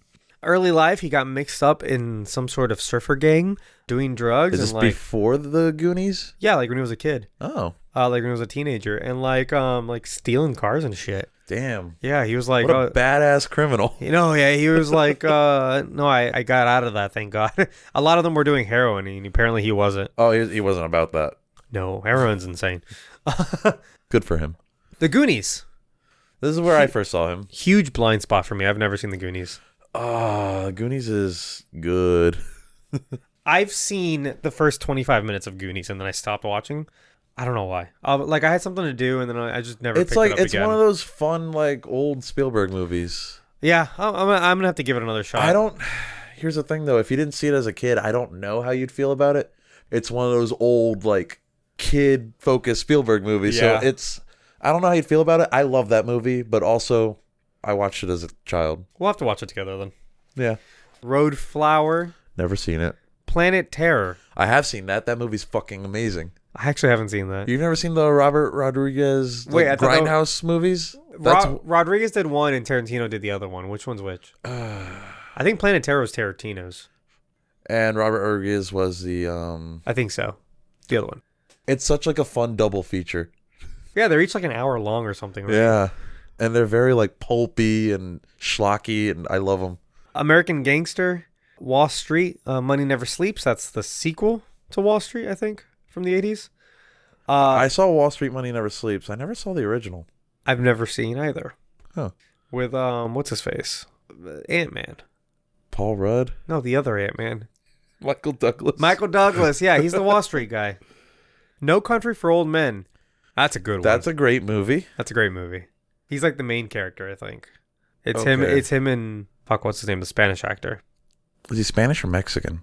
Pretty sure he's Spanish. Is the character No, Mexican? it's Javier Bardem. He's Spanish. Okay. The character's white. He's like American. Fucking great film. W. That's a great film. I haven't seen Oliver Stone's W. The one about, if that's what I'm thinking of, the one about George Bush? Yeah. Yeah. He plays George Bush. Yeah. That was a good movie. I remember the trailer, and I remember thinking, he does a really good Bush. Bush was very popular for, like, mimics. Yeah. To do impressions of. And I think Brolin did really good. I mean, they got him to do the serious movie. It's not like a jokey film. No, it's a very serious biopic on George W. Bush. Milk, where he was nominated for Best Supporting Actor. I haven't seen Milk. Along with, who was the star of Milk? Sean Penn. Sean Penn, thank you. Men in Black 3 plays Agent K, so the younger Tommy Lee Jones. And That's a good casting. That is a good casting because they kind of look alike. Also, he was in No Country for Old Men with Tommy Lee Jones. Okay. Yeah, but that's perfect for Brolin because he's so good at just looking angry. Yeah. He just has an angry face. Yeah. Another movie that I only saw 20 minutes of is Men in Black 3. I didn't see the whole movie either. I stopped because I was kind of not paying attention. Is that on are the Men in Black movies on our list? No, because they are ongoing. They are? Well, I don't know, but they just made one like last year. That was like 4 years ago at this point. No, that was like 2 years ago. That was like 2019 or 2020. 2022. Anyway, they might be making more. Okay. We'll see. 2018. Oh, how the years pass. Anyway, as soon as they decide not to make any more. Ago. Wow. Time is a son of a bitch. Old Boy, you guys talked about that movie. Yeah. I told you it was 2019. I fucking knew it. That was still 3 years you ago. Suck it. Philly, you let me down. He was considered for Batman and BVS. That's why earlier I said this movie has two almost Batmans. Brolin would be a good Batman, actually. Brolin would have been a great Batman. He would have been amazing. Again, I'm not the person who's always like, this person gave a perfect performance, therefore he's the only one that could do it. No, actors are a dime a dozen. Yeah. They're all talented. They're all talented. Well, not all of them, but, you know, there are many talented actors I could all kind of like tag team in and put in a great performance, you know? He would have been great. Obviously, we got Ben Affleck. Which is good because... Then we got Thanos. Which was amazing. Yeah. So I can see... Look, Ben Affleck would do a great Batman. I don't see Ben Affleck doing a Thanos. I can see Pierce Brosnan as Thanos. Pierce Brosnan? That Welsh delivery? No. No. Is he Welsh? No, he's Irish. I think he's Irish. And he's an excellent actor. Actor. Thanos, obviously, in Guardians of the Galaxy, Avengers Age of Ultron, Avengers Infinity War, Endgame, and What If. And I'm thinking if I missed one as a Thanos appearance. I think it's all of them. Yeah. Great stuff. Amazing. Deadpool 2, he played Cable. Again, that was great casting. That was really good, too. You know, the thing about Josh Brolin, I think, is that because he's such a...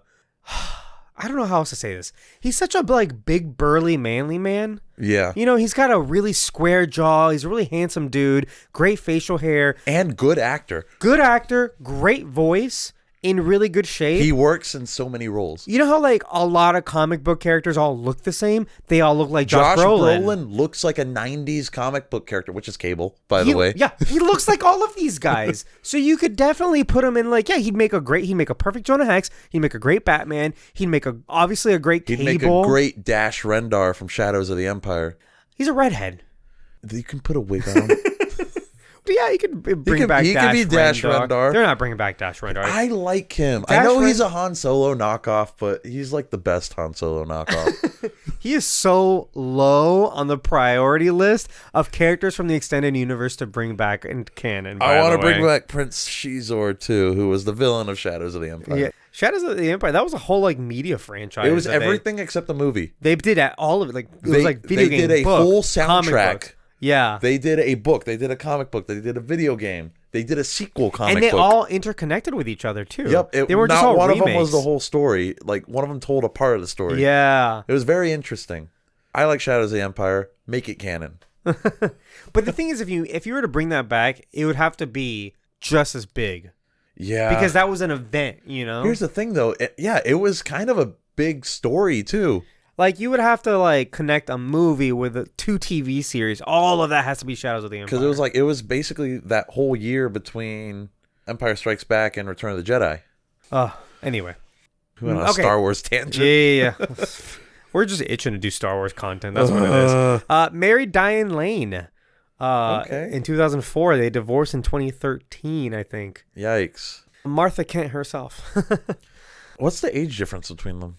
I mean, the thing is classic, like, good-looking older guys that they look younger, you know? Well, Diane Lane looks good for her age, too. They made her look older in, like, Man of Steel and BVS and Justice League for sure. Okay, I got some problematic details. Are you ready? Oh, no. 2004, Diane Lane calls the cops and has them arrested on a charge of domestic battery. Oof. But drops charges, and they chalked it up to a miscommunication. Here's the thing. Interesting. They were married for 12 more years after that.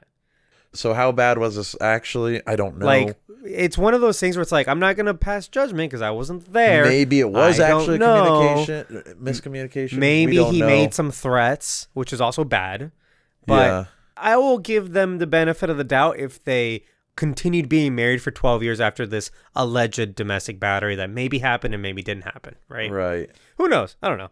2008, arrested with other actors and crew from the set of W, including Jeffrey Wright, for a bar fight. That's not that bad. I'm just thinking of, like, Josh Brolin and Jeffrey Wright. That's weird. In jail overnight for being in a bar fight. Josh Brolin seems like the kind of guy that would get in a bar fight, though. I think he's been in a few, actually. Again, he kind of ran with a rough crowd, kind of an alcoholic, maybe. Right. Also, I think it would be really fun to hang out at a bar with Josh Brolin and Jeffrey Wright. I feel like they would have your back if anything went wrong. Yeah. Also, they have amazing voices. They can narrate my life, is all I'm saying. Oh, we've got a fact checker in the chat. Philly J says he never denied it and said there was no excuse. Oh, so he did hit her. Oh shit. Oh fuck, interesting. That's bad. Ooh, but she seemed to forgive him, I guess. They were together for 12 years. Again, like that bad, but also like between them. I mean, it's not my place to forgive him. It's her place. Apparently she did. And if she did, then okay. Yeah. Still bad. Bad stuff, man. Bad stuff. 2013, arrested for did I say that they got released and charges were dropped? Oh, okay. Seems like he got out of a lot of his issues. 2013. Well, famous people. Handsome white men with money. 2013, arrested for public intoxication. That seems like the least on a New Year's Day. Problematic out of all of them. On New Year's Day? On New Year's Eve, I guess. Or New Year's Day morning, I guess. I don't want to say that one's understandable, but look. People get drunk on New Year's all the fucking time. There were times where I very well could have got arrested for public intoxication, is all I'm saying. Same. So I didn't do anything problematic while publicly intoxicated. No comment. So, okay. End of the day, do you keep or cancel? Well, the worst one seems to be the domestic battery. That's pretty bad. That is pretty bad. It seems like she ended up not being okay with it, but like forgiving it. It's whatever issue they had, they seem to have resolved it. Ooh, this is a tough one. You're trying to No, it's hard. Skip around the issue here without you're dancing around it. It's a big issue. Yeah. But I don't want to cancel him. You're saying you're okay with wife beating is what you're saying. No, that's extreme. Absolutely not. I'm saying Diane Lane was okay with it. No. Well, that's the thing. Like, again, I will go and say, like, it's so easy for us to be like, oh, look at this thing, look at this thing. Like, we don't know. We don't have the facts. No, we have yeah. 3 article headlines. I saw this on Wikipedia for a minute. You know, it's like backseat driving. Like, I'm not really about to pass judgments based on things I don't know. If it was like, you know, they were in a hotly debated divorce right after like the domestic battery, then it's kind of like, oh yeah, man, like that's unforgivable. I mean, it's unforgivable either way. The fact that they were still married for so long afterwards, the person who had and the fact that she dropped charges. Yeah, the person that had the, you know, opportunity to forgive him apparently did. If my wife were here, she would say he probably manipulated her. She was probably under all this public pressure. Like, maybe not. Maybe but we she don't lived, know. Maybe she lived in a fucking abusive situation for a decade. That's also Maybe. possible. So, I don't don't know, though. I'm kind of on the fence here. I'm on the fence. I don't want to cancel him because I like him a lot. But he did this one horrible thing that I really don't like. Oh, here's the other thing. Have we already gotten his best performances? Is he done? I don't know. I don't know. Oh, Philly has a quote. Maybe this will sway me. Okay, yeah. What do you have? Do you have context? Is there context? Okay, he says, Josh Brolin said there's no explaining it when he addressed his 2004 domestic abuse arrest for allegedly hitting his second wife, Diane Lane. He said, the only person who can explain that would be Diane, and she's chosen not to, so I'm okay with that. The fuck does that mean? It doesn't tell us anything. It basically said, like... You know what it sounds like? It sounds like he was blackout drunk. And he's like, I don't know. He's like, I don't know what happened. I basically wasn't there. Yikes. Dude, alcohol could be a Seems problem. like he's got a drinking problem based on all of his other issues, too. I'm going to keep him. Ooh. Might be a hot take, but there are people that have done far worse than he has. I guess that's true. I'm going to cancel just because I'm on the fence. Right. And the thing is, this is like, this is such a weird thing to say, but it's like, is it selfish to be like, oh, he already gave all the performances I wanted out of him? God. So, like, what more do you want? You want more Thanos? Thanos dead, bro. He's gone. Want a Goonies Cable's done. We're not going to see sequel. Cable again, probably. We will absolutely see Cable again, I think. You think he'll bring Cable into Cable's the MCU? very important to Deadpool. They have a very weird relationship. All right, so maybe I'll keep him then. Just so we can see what Cable does. At the end of the day, this fucking segment doesn't matter. At the end of the day, this was in 2004. It's not any better now. No, but like, if something were going to happen, it probably would have already. Yeah, maybe. Well, hopefully, with the world we live in, maybe not. Again, man, like, rich white actors, like, they're going to get away with everything. Diane Lane opted not to press charges and asked the police not to arrest Brolin. Sometimes fights get heated. Like, you don't know. It's easy to be like... And then, like, I'm going to side with Diane on here. Keep him because she did. Oh, well, okay. Let's give her the benefit of the doubt. I'll go keep. Also, maybe she knows what she's doing. What if it's an abusive relationship? If Sable were in here, she would yell at me, and I know she'd be so hard on cancel. But here's the thing: there's a what if for every situation, and based on what we know, which is not much. Okay, well, there you go. All right, so I guess it sounds like we're defending an abuser. Oh man, cancel! I just fucking dump it. Go cancel. Okay, let's move on. That was fun though. Why was that tough? That was our toughest one, I think. I think it's because we really like the guy. Okay, cool. Into the Phantom Zone, this film. Jonah Hex. Berto, what do you got? All right. So I'm not like mad at anything this movie did. It's weird because I know it's like, this is a terrible movie by most accounts. But nothing about this movie was like, oh, fuck, I wish this didn't exist or anything like that. It's weird. But also like, this movie also doesn't do anything for me. Mm-hmm. So I am going to put it in the Phantom Zone. But this might be like the movie that if I were to pull a movie out of the Phantom Zone, it might be this one. Really? Like later on. I don't know. Did you have fun with it? I didn't have fun with it, but I also didn't hate it. Like, I didn't hate this movie. I hated Catwoman. I hated Elektra. I hated Spirit of Vengeance. I don't know. This movie's just like, it's very bad. Don't get me wrong. But it's not like on that level. Okay. It's not like egregious or anything like that. I have weird feelings about this movie, but like at the end of the day, Phantom Zone. So Phantom Zone, but first out if you make any changes down the road. For now, first out. Yes. First out. Okay. I don't know. I didn't really have fun. I can't say I had fun with it. I can't say I enjoyed it all that much. It has some enjoyable elements. It's mostly the actors. at the end of the day, this is a very poorly written and executed film that barely strings a narrative together. It is just barely a movie in like the most forgivable definitions. You know, like it was in theaters and we just watched for it a very short amount of time. And I watched it on Netflix. Like it constitutes as a movie. Yeah. But again, it's barely a narrative. Like Jonah Hex is an interesting character and there's a lot of elements in the source material that should make you go, yes, this is very filmable. You can make this into a movie very easily. You just make a good Western. Mm-hmm. Lean into the Western elements. Make it classic and yet make it about a DC character in some sort of kind of light superhero-y way. Kind of like Django Unchained. I feel like that is the best Jonah Hex movie that we never got. You know what I mean? And then have a time traveler pluck him up and put him in the DCEU. For a minute. Like it happened in the comics, like Flash, go get him. You know what I mean? Yeah. And then he has to learn how to drive cars because apparently he's an excellent driver also in the comics. So he's like a wheelman too. Yeah. The actors specifically are there to make a great Western. I think they signed up for a great modern twist on a Western with comic book characters, and they were let down by the writers and the directors, and they're likely embarrassed to be in this. Like I said, Jeffrey Dean Morgan got his name scratched off of this movie. So at the end of the day, this is a bad movie that seems to have a lot of potential. A lot of actors screaming for the potential. Like so much talent in this movie. They are really trying their best. And I would love to hop into a different universe where these same actors were in a better written version of Jonah Hex. That could have really been something, I think. And all these actors ended up doing a better comic book movie.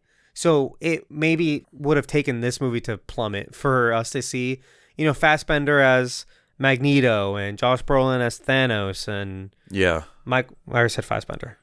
Michael Fassbender as an assassin in Assassin's Creed. There you go. So it is in the Phantom Zone for me for sure. And that, I think, does it. For us, that's it for this movie. I wanted to add that it seems like Josh Brolin has had a pretty clean record for the past 9 years. Oh, you want to go back to Keep or Cancel? I just thought about it, and I was like, hang on, he's been pretty like clean lately. Maybe he changed. Okay, well, there you go. Did you keep him? I did keep him. All right, so what are you defending yourself now? You're defending like... I'm doubling down. Okay, he's doubling down. Okay, cool. Berto, do we have... Oh, fuck, what's our next movie? Edge of Tomorrow. We just talked about it. I'm like, hang on, which movie are we watching? Yes. I almost said War of the Worlds. No, we're not doing that Tom Cruise movie. So I think our basic plan is, we just talked about this off recording. We're going to do a Tom Cruise double feature. We're going to do Edge of Tomorrow and then Oblivion. Both are either loosely based on comic books or on a graphic novel, or... Okay, so one is based on like some novel with pictures in it that ended up being turned into a graphic novel that then turned into the movie. Yeah, so that's in on a technicality. The other one is a graphic novel that was never published, and then the guy who wrote it ended up just making the movie anyway. Which is also a technicality, but we're writing that shit. It's the Tom Technicality Cruise-a-thon. That's what we're doing. Because there's a rumor, listen, that maybe he's going to be in a movie coming up soon. So that's why we're doing it. It's relevant. Don't worry. And I won't say any more just in case it happens. Yeah, because if it actually happens, then we'll just say we called it in the review. That's all. Oh, yeah, true. Okay, so that's it for us, you guys. That's what we're watching next time. Edge of Tomorrow is not streaming anywhere. I will fucking buy that shit because I want to own it. I'll rent it or buy it because it's actually a really good movie. I'm already saying it right now. It's a fucking great movie. I quite enjoyed it, yeah. It's very video gamey, too. It was very, very, very... It's almost in the Phantom Zone because nobody fucking talks about it. That is true. It is very failed and forgotten, actually. And so good. If you are in Canada, as... several of our very most vocal fans are. I can get on NordVPN and watch it on Netflix. It's on Canadian Netflix. You have NordVPN? I think we talked about this. Yeah. A sponsor. Anyway. Oh, yeah, that'd be fucking great. They do a lot of sponsorships they with do. podcasts. Anyway, guys, thank you for listening. Thank you for subscribing. Thanks to that piano dude for a musical intro. Make sure you guys leave a rating and review on Apple or Spotify or wherever you get your podcasts that will allow a rating and review. Please tell a friend, and if you've told a friend, thank you so much for telling that friend. You can find us on Instagram at Films from the Phantom Zone. You can find us on Twitter if you want to argue with us at Films from PZ. We have a Discord where we actually talk with friends. Surprisingly family. active. Surprisingly, yeah, we have a great community. We got friends, family, fans, the triple Fs, all in the Discord. We have a very good time. And you can talk to us all week long there. Great discussions. That's linked below. We are on TikTok, Films from PZ. All these episodes are available on YouTube. If that's how you like getting your podcast, we're on there, Films from the Phantom Zone. And we stream all these episodes live on Twitch, on twitch.tv/filmsfrompz. So if you want to hang out with us, you want to chat with us, you want to fact check us or incorrectly fact check us, which happens sometimes. Hey, we're all human. Yeah, you can do that. You can hang out with us while we're making the show. It's a real live recording. It's about 4 times longer than the actual finished product. We take breaks. We hang out with the people in the chat. If you want to hang out with us, like Philly and the J, the man named John, Music Runner, Blake was in here. Caleb was also in here. We had a great time here in the chat. It is popping off. So come hang out with us. 8 o'clock. We are here every Monday. And when we're not recording an episode, we are playing a video game. Probably. I want to start Guardians of the Galaxy. That game's so good. Yes. And last but not least, I also, small announcement, we are starting a second podcast. Believe it or not, we etched out some time in our calendar that I didn't think existed. Sort of. To record a second podcast that we will put up on our Patreon. So look, it's one of those things where it's like, hey, it's not that we're asking for money. It's just that, like, we have our Patreon. We want to put stuff on there. People like to support what they like to listen and watch. Yeah. And we want to give the people supporting a little bit of something. A little extra content. Yeah. So this is, again, like, sometimes it's the small content creators that sometimes give you, not saying we do this, give you a lot of enjoyment for free. And so that's all I'm saying. And you're saying we don't give people enjoyment for free? I'm just saying, like, okay, like, people that I give money to on Patreon, sometimes they provide me more entertainment than cable TV. Oh, yeah, Netflix. Yeah. Oh, I get what you're saying. Or on a similar level. And we pay those assholes way too much money, is all I'm saying. Network television? Yes. Fuck Big those TV. Guys. Fuck Netflix. They're raising their prices while most of their content is leaving Netflix and going to other people. Their Netflix originals are going to Disney Plus. Yeah. So, look, all I'm saying is maybe Netflix doesn't deserve my money anymore. It's a podcast that we've cleverly titled, Where's Mephisto? Where is he? Where's Mephisto? He's got to show up one of these days. So, basically, we're going to watch whatever is streaming currently, whether it's an MCU Disney Plus show, a Star Wars Disney Plus show, a DC show on HBO Max, whatever's the thing that's coming out, right? Yeah, we're going to see if there's any hints of Mephisto anywhere. One of these days, Mephisto's going to pop his ass out, and we're going to find him on Where's Mephisto. And if he ever shows up, then I guess we're fucked, and we got to change the name of the show. No, the show's just over if he shows up. if Mephisto shows up, then it's done. We're going to start with a kind of a retrospective on Peacemaker. We're going to get that done soon. It's going to be shorter episodes, probably unedited, just because, again, time's a factor. So you're going to get the real, raw, confused us. It is going to give us a chance to talk about the MCU. Oh, yes! After Mephisto shows up, we'll change it to There's Mephisto. Well, yeah, it turns out he was in Moon Knight all along. Oh, there he goes. Question answered, moving on. And maybe, who knows, maybe he'll pop up in Obi-Wan. There's Mephisto. He's the bad guy in Obi-Wan Kenobi. So he's going to give us a chance to talk about Star Wars, DC, independent comics, like whenever they do that in live action... Invincible, The Boys. The next season of Invincible, the cartoon, The Boys. All that. Are you going to start watching The Boys? I guess I'll have to. Hell yeah, it's a good show. Yeah, and mostly me and Berto end up talking about this in our real lives. So all we're going to do is put some microphones in front of us. Yeah, because they're not going to be like full in-depth analysis like this is. It's more like let's give 30 minutes to each episode, you know? Maybe some speculation if it's something that's currently running. No, that's what I'm saying. Watch Mephisto. I'm gonna be so upset. Like episode 1 of Moon Knight, there's Mephisto and be like, fuck this bullshit. The Egyptian god Khonshu has actually been fighting Mephisto this whole time. This only works if we never see Mephisto ever. Yeah.